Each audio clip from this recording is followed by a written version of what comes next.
พามาครับตีจังทางหลังเลยเนาะเป็นรถรถขวานเนี่ยครับเป็นตึกเล็กปารีสเนาะที่เห็นเล็กปารีสอันใหญ่ที่หนึ่งในจังหวัดนนทบุรีเนี่ยครับเนาะที่ไหนก็มีสังฆาตั้งนั้นตั้งหลายว่าตั้งนอกขนาด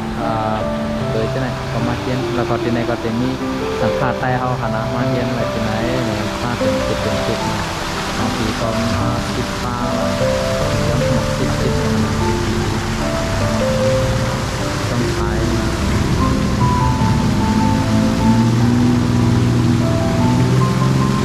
ทำเป็นวิธีนะเราเรียนนะคนต้องทำมาตรงนั้นทำไม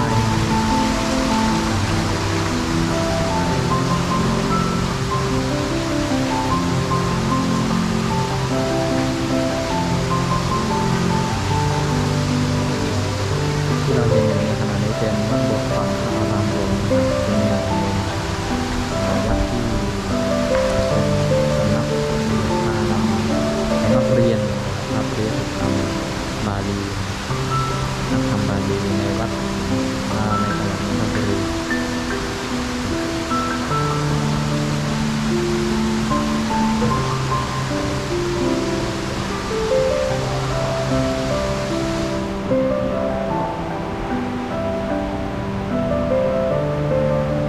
ที่นี่ก็มีพระภิกษุสงฆ์จากต่างจังหวัดนะครับมาเราเรียนศึกษาเราเรียนพระปริยัติธรรมบาลีและพระธรรมนะครับที่นี่ก็จะมีทุกปีนะครับที่จบไปก็มีแล้วก็ที่มาเรียนนะก็เยอะนะครับแล้วก็มีพระภิกษุพระภิกษุสงฆ์สามเณรกับชายใหญ่เข้ามา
เกิดมาด้วย เอาเหรอ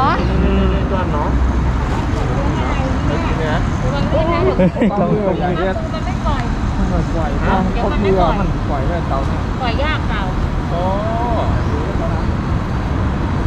ถ้าปัดช่วงไหนวะตับช่วงนี้เนี่ย เนี่ยตรงนี้นี่ค่ะเอาช้อนอันนี้ อะไรพวกเรือปล่อยได้เต่าจับไว้หน่อย เอามาลิงเต่า จะออกไม่เจ็บ เต่าเลยเต่า มาเจ้าของมันเกิดมาด้วยเขาต้องไปต่อต้าน มาไว้เต่าที่วัดพวกก่อน หลวงมาขายได้นะที่วัดปุ๊บขายกำลังเลย เอาหน้า มันมาแน่เลยก็ มาได้ที่นั่นตัวนี่ เป็นเจ้าของวันเกิดนั่นแหละ เต่า มาปล่อยเต่าในเรา นี่จะพูดมันมากเลยตัวนะไม่ได้ อะไรล่ะมาปั่นให้คนเจอซ้ำรู้แล้วล่ะ นี่มาแบบนี้แบบนี้ สู้คำ ขำมากขึ้นเลยเนาะแค่กินอะไรอินก็ไม่ได้ ยิ้มไม่ออกในตัวในตึกบ้างในมาไม่จังห้องเนาะนี่เต่าใหญ่เต่าชักใหญ่ย่อ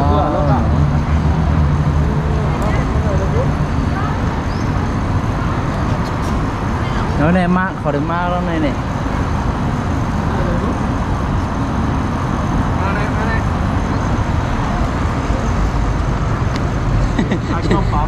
มันจริงมันเมียวนั่นมันเมียนนะ ไอ้เกี่ยวขามาตายกันแล้วมัน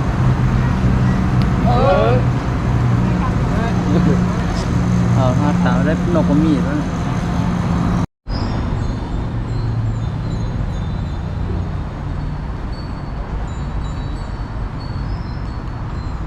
ในเป็นสิมโลงที่วัดบกขวัญนี่ค่ะใหญ่ว่านี่ก็มีทำลงเดี๋ยวก็เหมือนเขาในใครหรอนี่ครับที่ทำนักกาลงถ้ำพระอรหันต์เทราอรหันตะเทรานาคาธิบดีนี่เขาชื่อเนาะ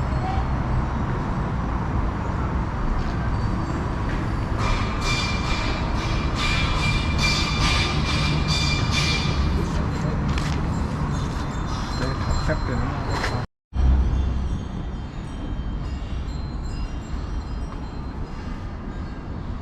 นี่ก็เป็นได้ทำอ่อนนี่ค่ะเนาะราคาอ่อนกันเข้ามาเรื่อยๆทำอ่อนเล็กๆ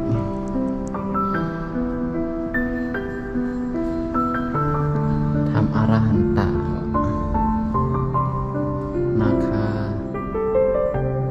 อรหันตะเทรานาคาธิบดีค่ะเนาะที่ทำนี่ก็โต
เป็น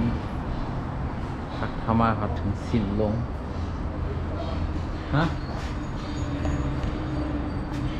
มันเป็นทันก็เหยียบมันยังเด็กเลย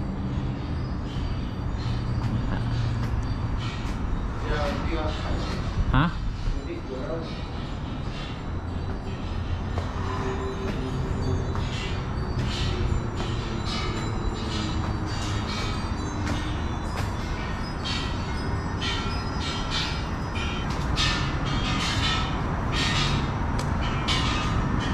ในนักกรรมมาปานักร้อง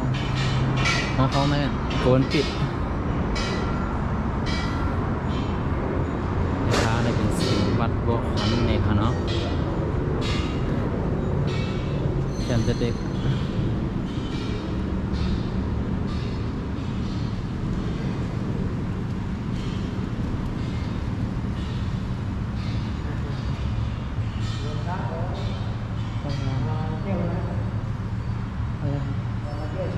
เข้า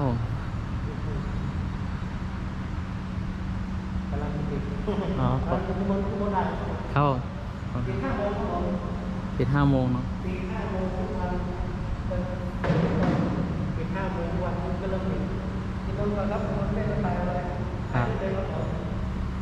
ราคาอะไรเป็นซิมลงแคมเปญคณะประเทศเป็นไงครับสองผมมีลูกหลานเนาะมันใครเรียนบาลีศึกษาบาลี